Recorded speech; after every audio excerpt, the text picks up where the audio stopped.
ഹജ്ജിന് പുറപ്പെടുന്നവരെ യാത്രയയക്കാൻ വേണ്ടിയിട്ട് നാം എല്ലാവരും പോകുന്നവരാണ്. ഈ സമയത്ത് സുന്നത്തുള്ള 5 കാര്യങ്ങളെ കുറിച്ചാണ് ഇന്ന് പഠിക്കാൻ പോകുന്നത്. ഒന്നാമത്തെ കാര്യം ദുആ കൊണ്ട് വസിയത്ത് ചെയ്യുക എന്നുള്ളതാണ്. പരിശുദ്ധമായ സ്ഥലങ്ങളിലേക്കും പോകുമ്പോൾ അവിടെ നിന്നൊക്കെ ദുആ ചെയ്യണം എന്ന് അവരോട് വസിയത്ത് ചെയ്യുക.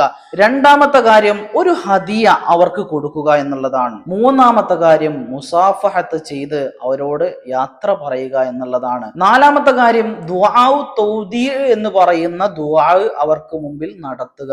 അഞ്ചാമത്തെ കാര്യം അവർ യാത്ര ഇറങ്ങിയാൽ അവർക്ക് പിന്നിൽ നിന്നും ബാങ്കും ഇഖാമത്തും കൊടുക്കുക. ഇത് അവരുടെ യാത്ര എളുപ്പമാകുന്നതിനും എല്ലാ പ്രയാസങ്ങൾ മാറുന്നതിനും അവർ തിരിച്ചു വരുന്നത് വരെ നമ്മുടെ വീടിനും നമ്മുടെ കുടുംബത്തിനുമൊക്കെ ഒരു പ്രയാസവും ഇല്ലാതിരിക്കാനും കൂടെ വേണ്ടിയാണ്. അല്ലാഹു സുബ്ഹാനഹു വ തആല നമുക്കും ഹജ്ജ് ചെയ്യാനുള്ള തൗഫീഖ് പ്രദാനം ചെയ്യട്ടെ. ആമീൻ യാ റബ്ബൽ ആലമീൻ. അസ്സലാമു അലൈക്കും.